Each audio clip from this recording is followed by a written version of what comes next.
Economic freedom index आ चुका है। Economic freedom index जो होता है इसके माध्यम से बताने की कोशिश की जाती है कि विश्व में जो देश हैं, वे सभी विश्व में देशों के जो लोग होते हैं, वहाँ के लोगों को आर्थिक रूप से कितनी स्वतंत्रता दिया जा चुका है। क्योंकि किसी भी देश की अर्थव्यवस्था की जब मैं बात करता हूँ तो उस अर्थव्यवस्था में उस देश का जो विकास होता है, उस विकास में सबसे इम्पोर्टेंट बात ये होती है कि वहाँ के जो आम नागरिक होते हैं, उनका जो कमाने का जो ज़रिया होता है, उनका जो आर्थिक रूप से कह सकते हैं फैसला लेने का, डिसीजन लेने का जो अधिकार होते हैं, वह कितने स्वतंत्र होकर अपने आर्थिक गतिविधियों को आगे बढ़ाते हैं। सरकार की उसमें कितना उदारवादी नीति होती है, लिबरलिज्म जो होती है सरकार का कितना होता है, ये सभी गतिविधियों का डिस्कस करने वाले हैं। तो यह है हमारा इकोनॉमिक फ्रीडम इंडेक्स और इसमें सबसे इम्पोर्टेंटली बात ये करेंगे कि भारत की कौन सी स्थान रहा है और विश्व में कौन से ऐसे देश हैं जो सबसे ज़्यादा इकोनॉमिक रूप से फ्रीडम है, स्वतंत्र हैं। तो आज का एपिसोड बहुत इंपॉर्टेंट है क्योंकि आने वाले कोई भी एग्जाम जो होगी मेरे दोस्तों, वो आपके लिए बहुत महत्वपूर्ण होगा। एक क्वेश्चन तो कन्फर्म यदि आपसे पूछता है इकोनॉमिक फ्रीडम इंडेक्स से रिलेटेड, तो एक क्वेश्चन तो आपको हमेशा सोल्व हो जाएगा और एक नंबर तो आपको कन्फर्म आएगा। तो नमस्कार, मैं प्रोफेसर अशोक दुबे हूँ। आज बात करेंगे इकोनॉमिक फ्रीडम इंडेक्स के बारे में जो 2025 का रिपोर्ट आ चुका है, ध्यान देंगे। और इसमें हम बात करेंगे, जो हमारा फोकस होगा हमारा प्यारा भारत जो होगा, इंडिया के बारे में बात करेंगे। तो इस एपिसोड को आप ज़्यादा से ज़्यादा दोस्तों तक आप शेयर करें, लाइक सब्सक्राइब भी करें।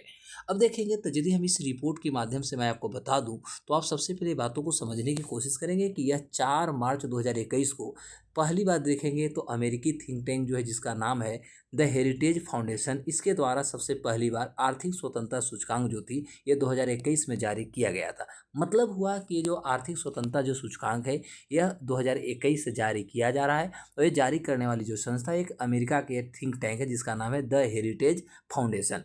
उसके बाद इस सूचकांक में कुल 176 देशों को शामिल की गई है। 176 देशों पर इसका रैंकिंग तैयार की गई है। यह विश्व के विभिन्न देशों में दी गई जो भी हमारा आर्थिक स्वतंत्रता होता है उसका एक तुलनात्मक अध्ययन करता है और उसके बाद बहुआयामी सूचकांक को जारी करता है।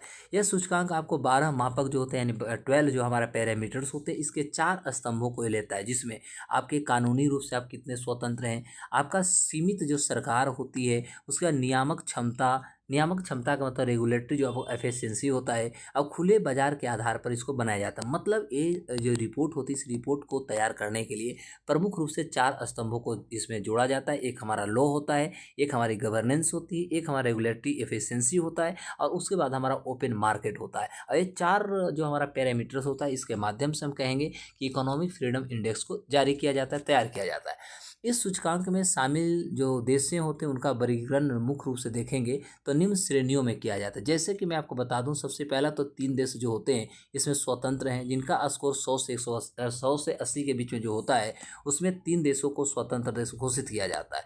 वहीं यदि देखा जाए तो हम 26 देश इसमें ऐसे हैं जो प्रायः स्वतंत्र यानी मोस्टली फ्री माना गया है, और जिनका स्कोर जो है 79.9 से 70 के मध्य है, यानी 70 से 79.9 के मध्य है। तो वैसे देशों को प्रायः स्वतंत्र मानी गई है, और इस तरह से 26 देश हिस्सा लाए हैं। और पूर्ण रूप से स्वतंत्र देखिएगा जो 100 से 80 के बीच में जो स्कोर प्राप्त किए हैं, जिसमें मात्र 3 ही देश को नाम आया है।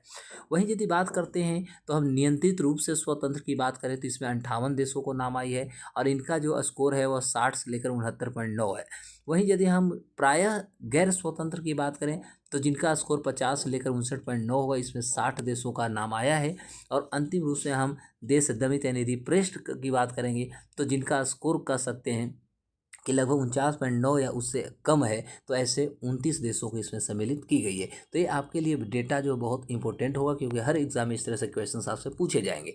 अब यदि देखा जाए तो इस रिपोर्ट के माध्यम से मैं कह सकता हूँ कि सूचकांक में सिंगापुर जो है, सिंगापुर को सबसे पहला स्थान इसमें दिया गया है। यानी सिंगापुर के लोग जो हैं वह इकोनॉमिक फ्रीडम इंडेक्स में सर्वोच्च स्थान को प्राप्त करते हैं, क्योंकि वहाँ के सरकार से भी लोग खुश हैं, वहाँ के लोगों की आर्थिक स्थितियाँ बहुत अच्छी है, साथ ही साथ ओपन मार्केट में भी अपने चॉइस के आधार पर वो चलते हैं। उसके बाद देखिएगा तो स्विट्जरलैंड को दूसरा स्थान मिला है, आयरलैंड को तीसरा स्थान, और ताइवान देखेंगे जो कि चीन के आधिपत्य में आता है, ये चौथा स्थान, और 5वां पर लग्जमबर्ग को स्थान आता है। तो इस सूचकांक में निचले जो 5 स्थान पर है, जैसे कि 176वां स्थान पे जो है आपका उत्तर कोरिया है, 175वां पर क्यूबा है, 174वां पे देखेंगे वेनेजुएला है, 173 पे आपको जिम्बाब्वे है, और 172 पर आपको सूडान है।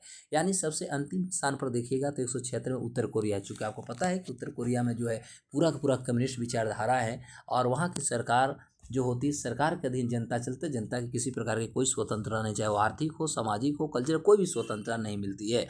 अब इस रिपोर्टों के माध्यम से यदि मैं बताऊँ तो इस सूचकांक में भारत को 128वां स्थान मिला है। 176 देशों में देखिएगा तो भारत को 128वां मिला और भारत का जो स्कोर है लगभग 53.0, यानी 53 नंबर, 100 में 53 नंबर भारत को मिला है। इस सूचकांक में भारत को प्रायः गैर स्वतंत्र के रूप में रखी गई है।